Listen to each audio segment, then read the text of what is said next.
Hello! This is Reverend Don Lewis coming to you from beautiful Chicago. And today our question comes to us from Alex Harper. And Alex asks my opinion of whether it's appropriate for him to use the famous portrait of Baphomet by Eliphas Levi in a Wiccan context to represent deity as the union of opposites. And for those of you who are unfamiliar with the figure of Baphomet, Baphomet is the deity that the Knights Templar were accused of worshipping in the 14th century. And there are all kinds of different theories about Baphomet, but generally speaking, Baphomet is considered to be a deity who is androgynous and who represents the union of male and female, spirit and matter, time and space, everything basically, and represents deity as the union of all things, and beyond all of existence and immanent in all of existence at the same time. And some people believe that Baphomet was made up by the Inquisitors. Some people believe that some of the Knights Templar worship Baphomet, but many did not. Other people believe they all did, and there are many different ideas. Many people believe the Knights Templar were simply very wealthy and that they were targeted for their money. Other people believe that they were hiding some sort of secret which may or may not have been the worship of Baphomet. They're often cited as the origin of groups like the Freemasons or the Priory of Sion or many other things. And the truth is, we'll probably never really know.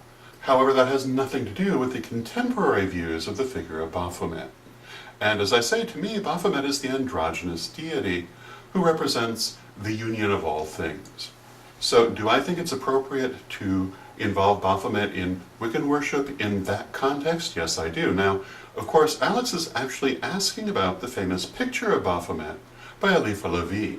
And if you've ever heard the name Baphomet and seen a picture, it's probably that picture, although there are actually a number of other images which purport to be from the 14th century, which are very different in character, and show the deity as part male and part female, wearing a mural crown with lunar and solar symbolism, and holding chains which are believed to represent incarnation.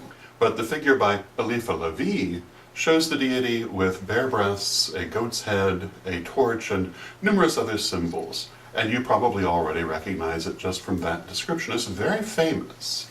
But as Alex points out, it's often used by people who are following a much darker path than ours, which raises the question, is it appropriate to be used in a Wiccan context? And my answer to that is that those people who are following those darker paths adopt symbols from all over the place. They use the pentagram, they use the crucifix, they use the Star of David, and none of that is ever taken to change the basic meaning of those symbols, so I don't see why it should change this one either. So I guess I would say that yes, in my opinion, it's completely appropriate. As long as you understand, you may have to explain your understanding of Baphomet to people who do not know. So I hope that answers your question, and until next time, may you blessed be. Hello, this is Reverend Don Lewis coming to you from beautiful Chicago. And did you know that I have been a professional psychic for more than 30 years? I offer a variety of specialties, including clairvoyance, tarot, and past lives, either in person, or by phone, or even by email. So if you'd like to have a reading with me, you can set one up at witchschoolstore.com. I hope to hear from you, and until next time, may you blessed be.